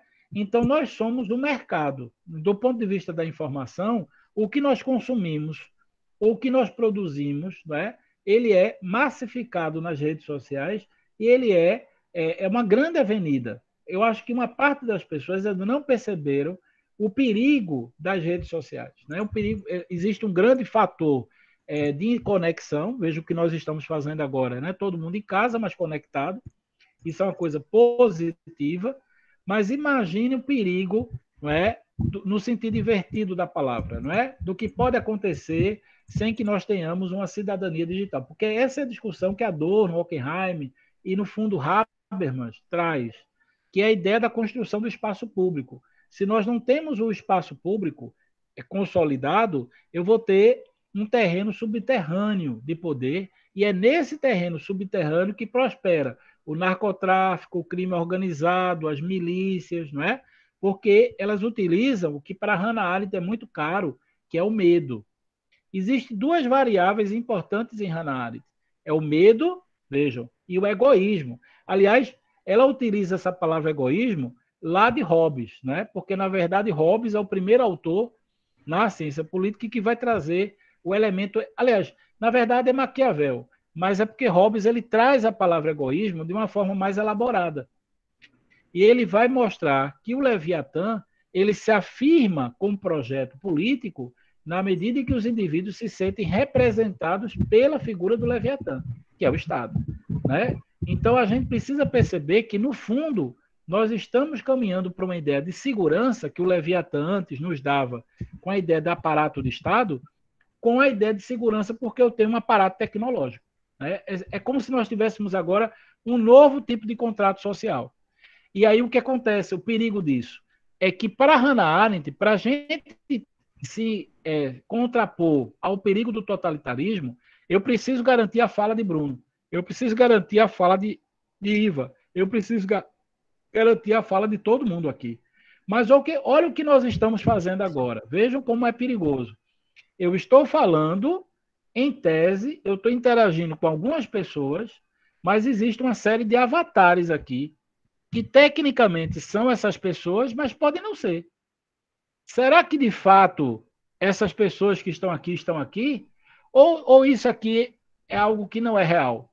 O que é real ou o que não é real? Vejam o problema ontológico desse aplicativo que a gente está falando. Será que Juliano realmente ele está aqui? E se ele não tiver? E se o celular dele foi roubado ou alguém manipulou a imagem dele, que é isso que Bruno trouxe com a ideia de... Olha aí, Bruno. Aí. Não é? Ele mesmo, professor. Agora é a força. É a manipulação das informações. Quer dizer, esse avatar que nós construímos, esse avatar que a gente projeta, ele é um ser que está sendo posto, né? Está sendo... É como se fosse uma projeção. E essa projeção, será que é real? Não sei se vocês viram, e com isso eu termino essa pergunta de Nara, não sei se vocês viram, o primeiro ato de projeção que houve na história. Você viu isso, Bruno? Eles conseguiram fazer uma projeção, isso foi, eu não sei agora se foi em Nova York ou foi na China, em função da pandemia, e foi em função de Mark Freud. Eles fizeram, George Floyd, eles projetaram as pessoas. Como é que chama aquilo que você projeta o indivíduo? É um holograma, não? Holograma, exatamente. Foi o primeiro ato. Se você botar no Google, vai aparecer. Hoje tudo é Google. Primeiro ato em holograma. Eles fizeram as imagens das pessoas protestando e fizeram um holograma formando um ato em homenagem, porque não podiam estar juntas em função da pandemia. Veja, foi o primeiro ato virtual por holograma da história da humanidade. E funcionou, em tese deu certo, estavam lá as pessoas projetadas nessa holograma. Enfim, é o novo normal, ou o novo mundo que nós vamos enfrentar. Pronto, pessoal, Nara, cadê você? Está respondido, Nara? Tá ou você respondido. quer fazer mais algum questionamento? Tá respondido, obrigada. Eu fico muito... eu perguntei isso porque realmente me incomoda, sabe? Eu fico muito preocupada, e principalmente quando a resposta é mas as empresas telefônicas vão entregar esses dados de forma anônima. Mas quem garante isso? Se não tem um processo que garanta a transparência. Não, mas é melhor confiar. Aí a gente fica como, né? Porque a gente não se questiona a excepcionalidade do momento. Mas, assim, além de tudo, a gente tem que pensar também quais são as consequências, né, que essas medidas de exceção vão ter lá na frente, porque isso pode se transformar, né, em restrição de direitos. Então, me incomoda muito isso de estar sendo entregue de forma anônima. Quem garante que está? Se não tem um processo que garanta, né, que esses dados garantam transparência no processamento desses dados, entendeu? Por isso que eu fiz assim, essa pergunta. Eu acho, então, que uma lei geral de proteção de dados, assim, só para estar respondido, assim, mas se vocês quiserem comentar, claro. Uma lei geral de proteção de dados, que a gente tem uma que está sendo discutida, mas ainda não está em vigor, vocês acham que isso seria solução para esses problemas agora que só tendem a ficarem maiores? Ou mais além dessa lei, né? Porque, enfim, além dessa lei, o que é que teria mais, assim, Bruno, Manuel, para trazer segurança para a gente? Nara, deixa eu só atrapalhar um minutinho antes de passar a palavra para o professor Manuel e professor Bruno. Eu já concluí, gente. Obrigada pela resposta. Só uma observação, pessoal. Eu também aqui, que não sou boba nem nada, também quero dados. Eu deixei um forms aqui para vocês, que eu já estou... para que vocês façam feedback, deixem nome e e-mail, tá certo? Assim, eu já entrando aqui querendo os dados para mim, mas não deixem de responder. Era só para quem não está acompanhando o chat, eu deixei aqui é só clicar e dar lá seu feedback. Mas desculpa, professores, podem continuar. Eu sou Manuel, Veja, eu acho que eu já disse, né, Bruno? Eu dizia na primeira fala que eu não acredito nem do problema só do receptor, nem um problema só do comunicador. Eu acho que existe aí uma sociedade no meio da história. Há uma dialética nesse processo. Então, para mim, o que existe é a necessidade de uma educação digital. Eu posso ter a lei mais perfeita do mundo, se eu não tiver os indivíduos movidos e conscientizados, né, desse papel e desse uso, não é, Nara? Eu não tenho nada. Para mim, a lei é um fenômeno jurídico, importante, necessário e tal, mas ela não substitui os gestos, a cidadania, não é? De jeito nenhum. Só complementando assim, o que o professor Manuel disse, é muito importante realmente essa questão da educação digital, né? Você ter a inclusão digital nos processos de educação. Esse é um tema que ainda é muito incipiente no Brasil, a gente quase não vê. Ano passado eu cheguei a ter algumas discussões, inclusive aí na Católica, a respeito desse assunto, porque em alguns países isso já começou a ser não só discutido, mas implementado. Em escolas, você incluir esse assunto nas grades curriculares, desde a infância até a juventude, e, por que não, na terceira idade, né? Porque é muito importante também, já que muita gente, na verdade, toda a sociedade, em todas as idades, se comunica hoje em dia pelos meios digitais. Então, é uma série de fatores que precisam andar juntos, né? Então, a gente precisa ter uma regulação, né? A gente precisa ter legislação que atenda a isso, mas, ao mesmo tempo, a gente precisa construir também essa cultura, né? Porque sem isso a gente não vai conseguir. E aí, lembrando um pouco o que o professor Manuel estava falando sobre a questão da manipulação das massas, eu me lembrei daquele filósofo que ele é coreano-alemão, né? Ele é coreano de nascença, mas a formação dele foi na Alemanha, que é o Byung-Chul Han. Eu não sei se é essa a pronúncia, eu não sei, mas ele tem uma série de livretozinhos e pensamentos sobre essa sociedade contemporânea, a qual ele dá alguns nomes para essa sociedade, né, que é como sociedade da transparência ou sociedade do cansaço, e tem um dos livretos dele que é muito interessante, que é no enxame, que ele fala dessa característica que nós estamos nos organizando como enxames. Então, nós não nos movemos, nem somos atingidos mais como aquela massa nos anos 50, anos 60, mas hoje nós somos atingidos individualmente, né? Ou seja, o poder simbólico e o poder econômico chega às pessoas de forma individual, né? Mas as pessoas caminham individualmente dentro desse enxame, né? Então, o risco, eu ousaria dizer que é ainda maior, né? O perigo é ainda maior do que um veículo de comunicação dos anos 50 e 60 que transmitiam uma ideia de um ponto para várias pessoas, como uma massa, de hoje, que você consegue chegar às pessoas individualmente, atingindo cada ponto nevrálgico de cada pessoa para fazer com que essa massa ou esse enxame se movimente, né? Porque à medida que você tem acesso a esses dados, e aí a gente chega aonde Nara está colocando a questão, à medida que você tem acesso a esses dados individuais, você consegue atingir muita gente, né? Milhões de pessoas, e é o que a gente assistiu nos últimos processos eleitorais e políticos e nos eventos políticos recentes, né?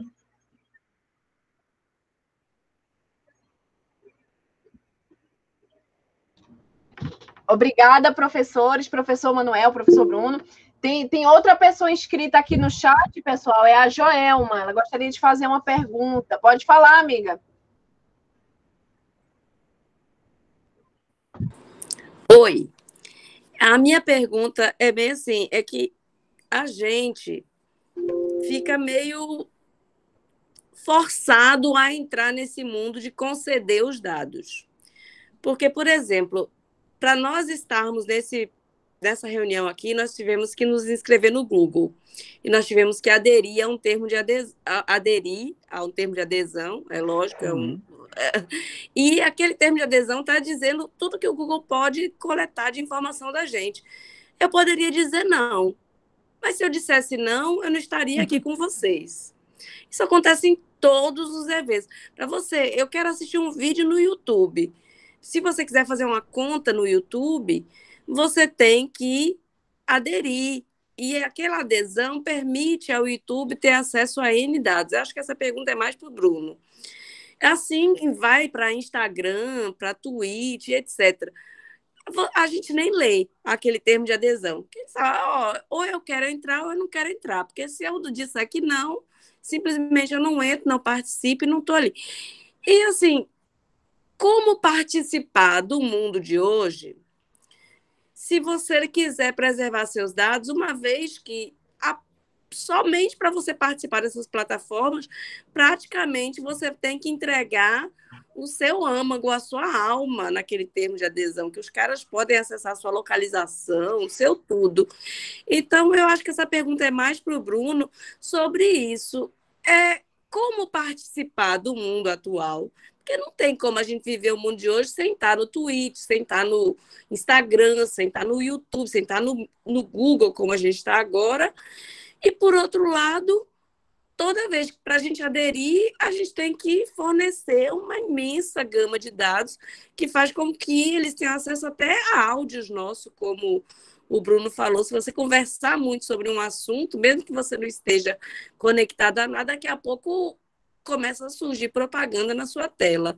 É isso que eu estou pensando, assim, como participar do mundo de hoje sem fornecer esses dados, uma vez que os próprios termos de adesão já praticamente fornecem a nossa alma para eles. Joelma, temos um problema. Porque não há como. Não há como. O que tem se buscado é justamente caminhar pelo lado da regulação, né? De você impor alguns limites, de você ter algum controle sobre as empresas que detêm esses dados, né? Porque esses dados, só para ficar bem claro, assim, não é somente quando a gente entra em um aplicativo ou em uma rede social que a gente dá. Todo passo, o navegar do nosso mouse, o touch, onde a gente aperta no aplicativo, tudo isso é dado que é transformado posteriormente em informação que vai servir para publicidade no melhor dos casos e para tentativa de manipulação em outros casos. O que se tenta fazer no mundo todo é regular isso de forma que as empresas, de fato, sejam responsabilizadas pelos dados que elas detêm, para que, se algum dado desse vazar, elas,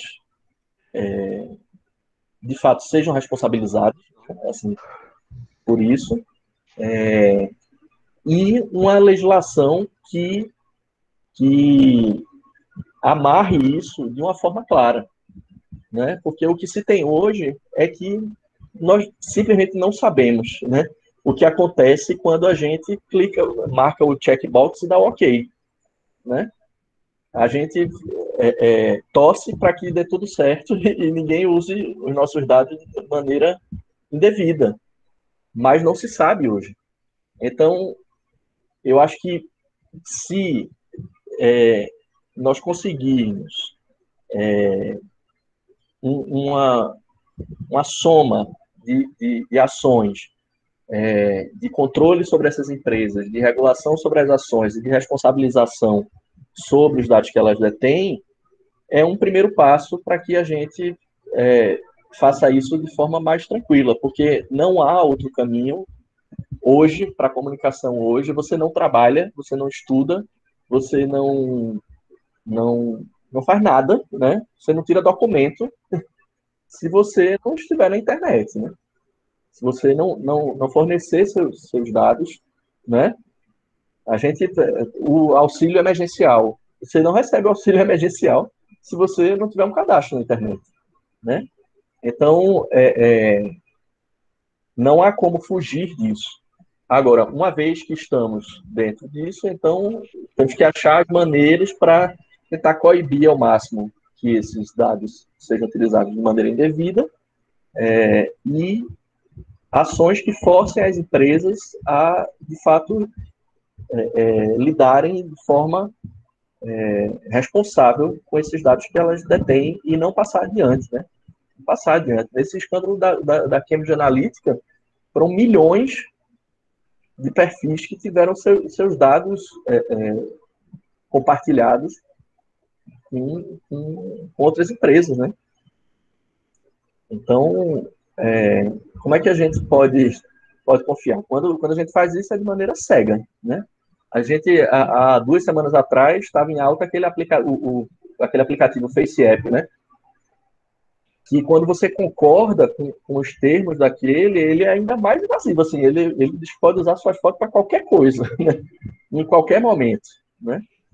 E vou dizer mais, você não precisa nem estar no ambiente digital para fornecer os seus dados. Quando você vai para um evento, para um show, para um teatro, normalmente eles têm algum regulamento em que você cede as suas imagens para fins de divulgação daquele espetáculo, para, enfim, fins publicitários e tudo mais. Então, assim, até para ir a um programa de fim de semana, você está cedendo seus dados, né? Você está cedendo a sua geolocalização, porque os aplicativos sabem o local que você está, né? Então, tudo isso. Então, assim, a gente não tem como fugir disso. Então, estando nessa realidade, quais são as ações que podem minimizar os efeitos ou as consequências, ou as possíveis consequências negativas disso, né? Então, acho que é pensar por aí. Bem, obrigada, Bruno. Como sempre, é um comentário, cada comentário é mais uma palestra, né? Mais uma dissertação, mais um artigo saindo aqui. Bem, pessoal, eu acredito que já não tenha mais perguntas, né? Eu acho que mais ninguém se inscreveu. E aí, pelo adiantar da hora, eu já vou caminhando aqui para os ritos finais, né? Quero agradecer muito a presença do professor Bruno, a presença do professor Manuel, a cada um que está aqui, que separou um momento da sua agenda para vir escutar, né? A palavra aqui da pós-verdade, né? Passou por várias questões entre filosofia, comunicação, ciência política. E aí eu quero agradecer muito, né? Nós teremos um evento daqui a 15 dias, na 3ª semana de julho, com o professor Fábio Gabriel, né? Falando de accountability, né? Do nosso eixo de processo. Então, é processo e constituição. Então, peço que acompanhe também o IBPCM, nosso instituto, nas redes sociais, no Instagram, no nosso site. E mais uma vez agradeço aos professores e agradeço a todos aqui. Então, dou por encerrada a nossa sessão, né? E boa noite a todos, se cuidem, né? E se preservem nessa pandemia, e se preservem nesse momento, né? De troca de dados, né? Tentem botar esses limites, como bem o professor Bruno falou, tá? Boa noite a todos. Muito obrigado. Professores, querem falar mais algum comentário, alguma coisa? Só muito obrigado. Boa noite. Boa noite. Boa noite. Boa Obrigado. noite. Boa noite.